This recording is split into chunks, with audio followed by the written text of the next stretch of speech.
Hola, ¿qué tal, querido amigo? Es un placer nuevamente ponerme en contacto contigo y compartir estos maravillosos pasajes de la palabra de Dios que nos ayudan a comprender el plan de Dios para nuestras vidas. En el libro de Job, ese maravilloso libro del Antiguo Testamento, hay una declaración en el capítulo 14, versículo 4 del libro de Job, que dice: ¿Quién hará limpio a lo inmundo? Estamos diciendo que hay una obra de Cristo en nosotros que consiste justamente en limpiarnos del poder del pecado. Pero la pregunta que hace Job es: ¿quién hará limpio lo inmundo? Si nuestro problema es la suciedad del pecado, por así decirlo, ¿quién puede limpiar aquello que está sucio desde un punto de vista de nuestra naturaleza pecaminosa? Humanamente, esa tarea es imposible. El libro de Jeremías, capítulo 13, versículo 23 dice: ¿Mudará el etíope su piel, el leopardo sus manchas? Así también podréis vosotros hacer bien estando habituados a hacer el mal. Y en el capítulo 2, Jeremías, versículo 22 dice: Aunque te laves con lejía y amontones jabón sobre ti, la mancha de tu pecado permanecerá aún delante de mí, dijo Jehová el Señor. Así que todo esfuerzo del ser humano por cambiar, por librarse de la mancha del pecado, por tener un nuevo corazón, está condenado al fracaso. No hay poder inherente en nosotros para vivir una verdadera transformación, para ser limpiados, no solo de la culpa y condenación del pecado, sino del poder del pecado en nuestra vida. No puede haber una auténtica liberación si no es a través de la presencia de Dios en la vida de cada uno de nosotros. Cuando nosotros abrimos la puerta de nuestro corazón a Jesús, se produce un nuevo nacimiento. Empezamos a vivir una nueva experiencia cristiana. La proximidad con Jesús, la relación con Jesús, el andar con Jesús, produce una nueva vida en cada uno de nosotros. A esa nueva vida se refiere el apóstol San Pablo cuando él escribe en la segunda carta a los Corintios, el capítulo 5 y el versículo 17, de modo que si alguno está en Cristo, nueva criatura es, las cosas viejas pasaron, he aquí todas son hechas nuevas. Las cosas viejas pasaron, todas son hechas nuevas. Hay un nuevo comienzo, hay un nuevo empezar, hay el inicio de una nueva vida. El pasado queda atrás. Y hay un nuevo andar, un andar con Cristo, un caminar con Jesús. Tomados de la mano de Jesús, enfrentamos el desafío de la vida diariamente. Vivimos conectados a Jesús. Pensamos desde nuestra conexión con Jesús. Decidimos desde nuestra conexión con Jesús. Actuamos desde esa conexión con Jesús. Así que si nosotros realmente queremos experimentar un nuevo nacimiento, una nueva vida, tenemos que estar conectados a Jesús para que Él nos haga nuevas criaturas. Y esta obra es de Dios. No es algo que nosotros vamos a lograr con nuestro esfuerzo, con toda el ánimo, las ganas que le pongamos. No. El esfuerzo humano está condenado al fracaso. Nosotros no tenemos que vivir esforzándonos para ser buenos, sino que tenemos que utilizar toda nuestra voluntad y todo nuestro esfuerzo y todo nuestro libre albedrío para aferrarnos a Jesús. En Él está nuestra fortaleza. En Él está la seguridad de la victoria. Dice la palabra de Dios en Efesios 4, versículo 22 al 24. Despojaos del viejo hombre que está viciado conforme a los deseos engañosos, y renovaos en el espíritu de vuestra mente y vestíos del nuevo hombre creado según Dios en justicia y santidad de la verdad. Hay que hacer una entrega a Dios. Como dice el texto, debemos permitir que haya una renovación, pero esa renovación se produce en nuestra mente. Nuestra mente debe ser renovada.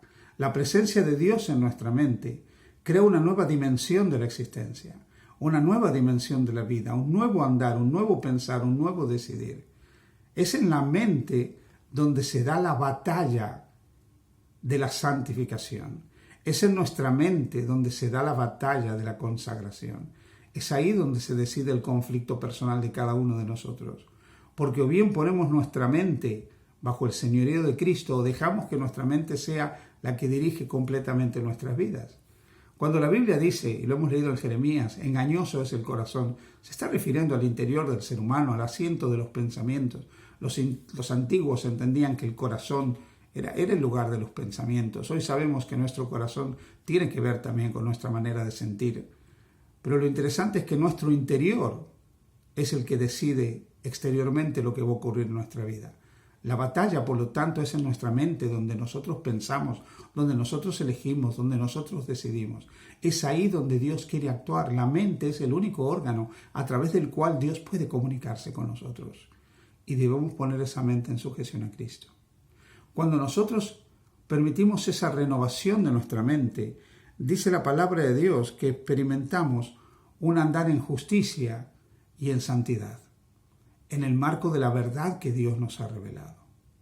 ¿Quién hace posible esta obra de transformación? ¿Quién hace posible esta renovación? Dios. La obra es de Dios. Y la gloria, por lo tanto, es a Dios. No hay nada de mérito humano en todo esto. No hay nada de grandeza humana en todo esto. Toda la gloria es de Dios, porque Él es el que obra la transformación en cada uno de nosotros.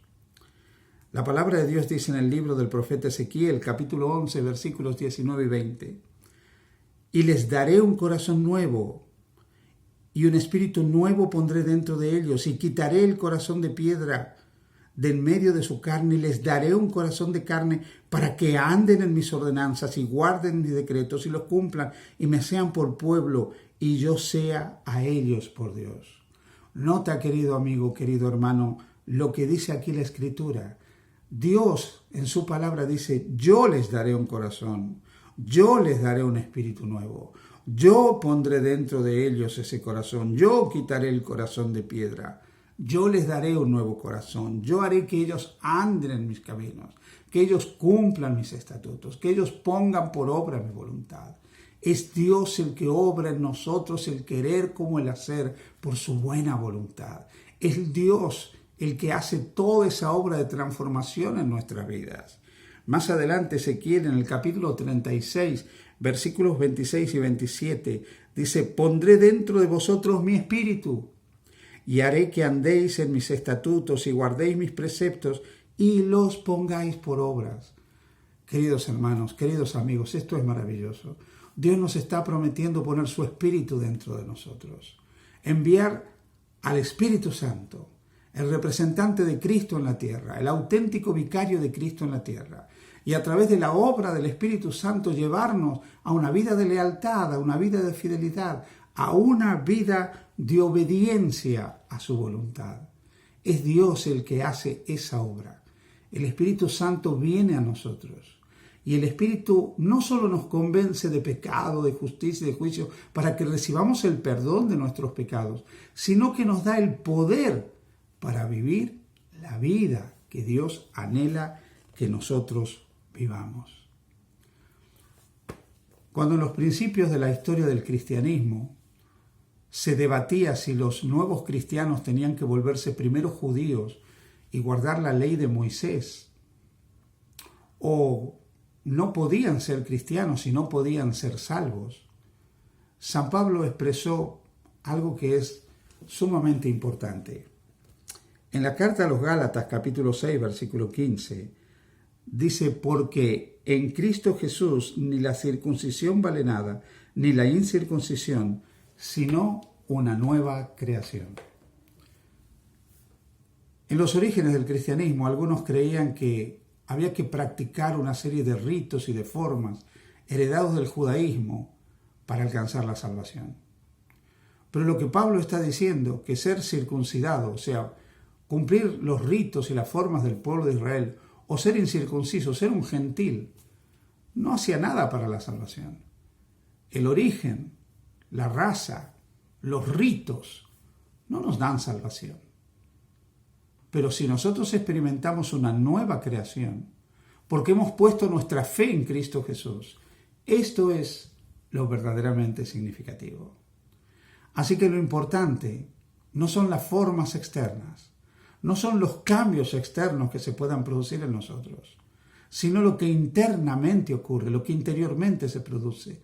La nueva creación que la presencia del Espíritu de Dios crea en la vida de cada uno de nosotros.